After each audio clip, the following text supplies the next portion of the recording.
the curtain rises on Egypt's hidden world. The Egypt most of us imagine is one of splendor and perfection, a land where pyramids scrape the heavens, where lotus columns rise like forests of stone, and where golden gods watch over a civilization that seemed eternal. In this vision, everything feels orderly, divine, and timeless. Pharaohs sit on thrones as if they were gods in flesh. Priests chant in marble halls, and the Nile flows like the vein of eternity itself. Yet, beneath that shimmering surface lies another Egypt, one seldom spoken of, even in whispers. An Egypt that, for all its beauty, harbored desires, rituals, and practices so alien to us that they border on the horrific. Sex, in this ancient world, was never merely physical. It was cosmic. It was magic. To the Egyptians, every union mirrored the joining of gods. Every act of fertility echoed the eternal cycle of death and rebirth. Lovemaking was a ritual, sometimes tender, sometimes violent, but always tethered to the divine. In the stories they told, the gods themselves blurred the lines of family, morality, and desire. Osiris and Isis, husband and sister. Seth, the god of chaos, attempting to humiliate his rival through a sexual act. Even the sun god Ra, who created the world through acts of self-pleasure. Set the tone. Desire was not shameful, but power. But power often brings distortion. What begins as sacred can decay into cruelty. Sexuality in ancient Egypt was not always a matter of love or life. It could be wielded like a weapon, manipulated in rituals, or twisted into grotesque practices that have unsettled every historian brave enough to confront them. Imagine walking down a narrow street of Thebes at dusk. The temples gleam, the air carries incense, and statues of gods loom overhead. Yet behind closed doors and hidden chambers, acts unfold that were believed to keep the Nile fertile, to guard dynasties, or to cheat death itself.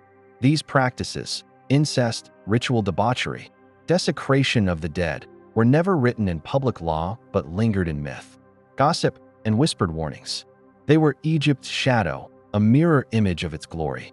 To understand this Egypt, one must set aside modern morality and step into a world where sexuality was not private, but divine spectacle, where the line between worship and violation was thin and often broken. We stand at the threshold of this hidden history, of beauty and horror, of desire and death. And once we cross it, we cannot look at Egypt the same way again. Incest and the divine bloodline. If there is one truth the ancient Egyptians believed beyond all others, it was that the blood of a god must never be diluted. Pharaohs were not mere rulers. They were the living embodiment of Horus on earth, the heirs of Osiris, destined to stand between the mortal and the divine. And so, to preserve this sacred inheritance, Egyptian royalty turned inward, marrying brothers to sisters, fathers to daughters, even mothers to sons. To our modern eyes, such unions feel abhorrent.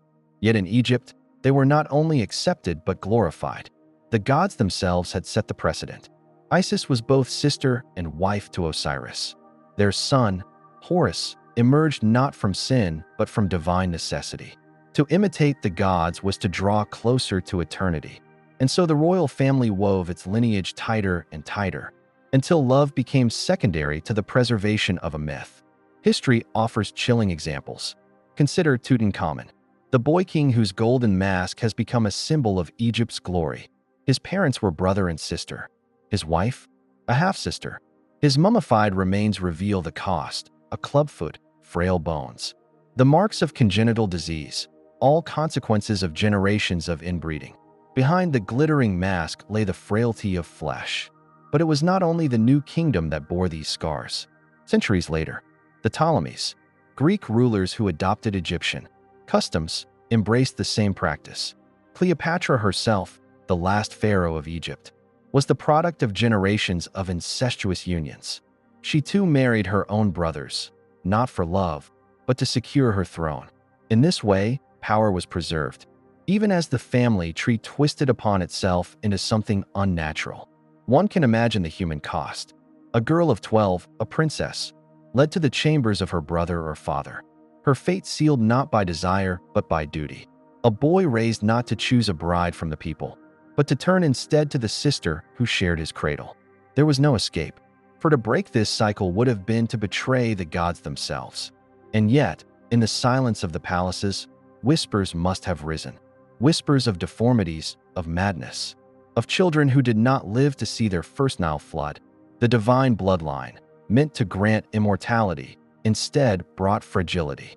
In their desperate attempt to be gods, the pharaohs became more human than they ever intended, trapped in a cycle where power demanded sacrifice, and the sacrifice was the most intimate bond of all.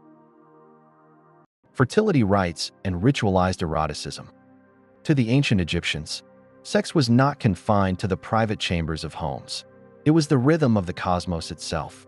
Every rising flood of the Nile, every harvest of grain, every birth in the villages echoed a divine act of union. And in their temples, the Egyptians sought to bind the human body to the cycles of heaven through rituals. That to us seems shocking, yet to them were acts of devotion. In the cult of Hathor, goddess of love and intoxication, worshippers believed that ecstasy opened a doorway to the divine. During the festival of drunkenness, thousands gathered beneath the stars, drinking beer tinted red to resemble blood, dancing wildly to drums and flutes. In the chaos of music and intoxication, boundaries dissolved. What unfolded was not simply debauchery, it was a sacred storm of bodies, each touch and kiss a plea for fertility, for protection, for the favor of the goddess. To resist desire was to deny Hathor herself. Temples too became stages for erotic power. Priests and priestesses sometimes enacted rituals of union, their intimacy believed to mirror the marriage of gods, ensuring the balance of Ma'at, the cosmic order. Some rites centered on Osiris, the murdered god whose body was torn apart and revived through the devotion of Isis. In secret ceremonies, couples reenacted this myth, their bodies symbols of death and resurrection, planting the seed of life to ensure that the Nile would swell again and that the fields would be green. There is even evidence that the pharaoh himself was bound to these rituals. On certain festivals, he was expected to prove his virility in public rites, not merely as a man, but as the vessel of Horus. His seed was seen as Egypt's lifeblood, his performance not a private act, but a political and spiritual necessity. Imagine the weight of such expectation, an entire kingdom watching, believing that its prosperity depended on a single act of intimacy between ruler and ritual partner. Yet there was another side to these ceremonies, the loss of individuality. Participants were not themselves, but conduits of gods. Their bodies, stripped of personal choice, became instruments of cosmic renewal. What might have felt like ecstasy to some was for others an overwhelming surrender, a blurring of self into myth. To us, these practices shimmer between sacred and profane, devotion and delirium. But for the Egyptians, they were the heartbeat of survival. Without these rites, they feared, the Nile might not rise, the crops might fail, and the gods might abandon them. Desire was not only flesh, it was fate. Necrophilia and the unthinkable. Of all the shadows in Egypt's long history, none is darker than the whispers surrounding its dead. The Egyptians revered the body as the vessel of eternity. To preserve it was to preserve the soul. Mummification was not simply a ritual, it was a covenant with the afterlife. Yet within this reverence lurked horrors that strike at the heart of human dignity, rumors of embalmers who defiled the very corpses they were meant to safeguard. Historians such as Herodotus recorded chilling accounts. Beautiful women, freshly dead, were sometimes withheld from embalmers until decay had set in. Why? Because families feared what might happen in those first vulnerable days, when the body was still soft, still lifelike, still desirable. There were tales of necrophilia, of priests violating the young and the beautiful before their sanctity could be sealed. Whether myth or truth, the very fact that precautions were taken speaks volumes. The contradiction is haunting. This was a civilization that spent fortunes on tombs, that lined coffins with gold, that spoke the names of the dead to keep them alive forever. And yet, within this culture of reverence, there remained the possibility of the most intimate desecration imaginable. The act was not only a violation of flesh, it was a violation of eternity itself. We must pause to consider the psychology of it. Was it lust unchecked by morality? Or was it a twisted extension of Egypt's obsession with death and preservation? the desire to conquer mortality by possessing a body, even as it crossed into the afterlife. For some embalmers, surrounded by the dead every day, perhaps the boundary between life and death eroded, leaving behind only flesh, vulnerable and unprotected. The horror was not lost on the Egyptians themselves. Families who delayed embalming until decomposition had begun were not simply fearing scandal, they were fighting to protect the soul of their loved one. Once violated, could a spirit truly journey to the field of reeds, the Egyptian paradise? Or was it doomed to wander, its sanctity stolen?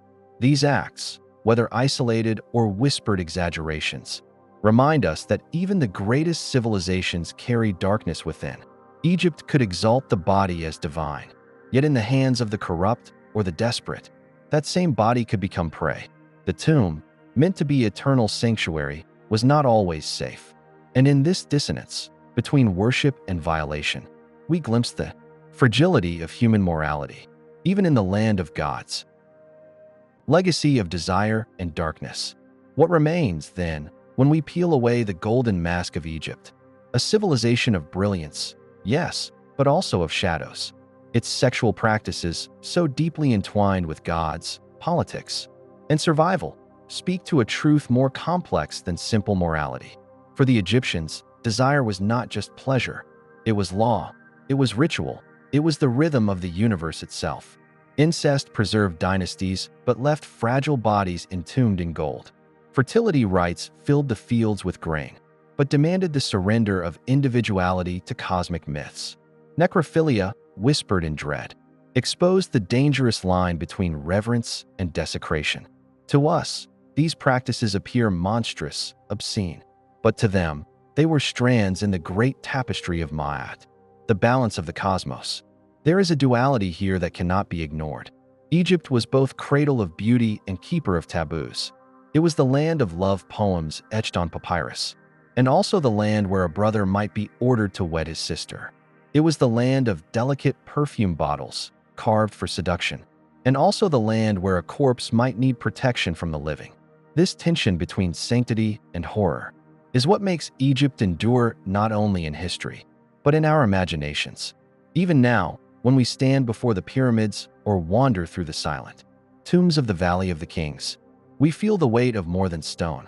We feel the presence of lives lived with passions unrestrained, rituals unthinkable, and fears we can scarcely comprehend. The sands do not only conceal treasures of gold, they conceal secrets of flesh, of lust, of power, of humanity at its most vulnerable and most terrifying. And perhaps that is the lesson Egypt whispers across the millennia. The past is never as clean as the monuments suggest. Behind every polished statue lies a shadow. Behind every myth, a hidden truth. The Egyptians sought eternity, but in their pursuit they revealed something far more enduring: the fragile, unsettling depths of human desire. The past does not die. It lingers.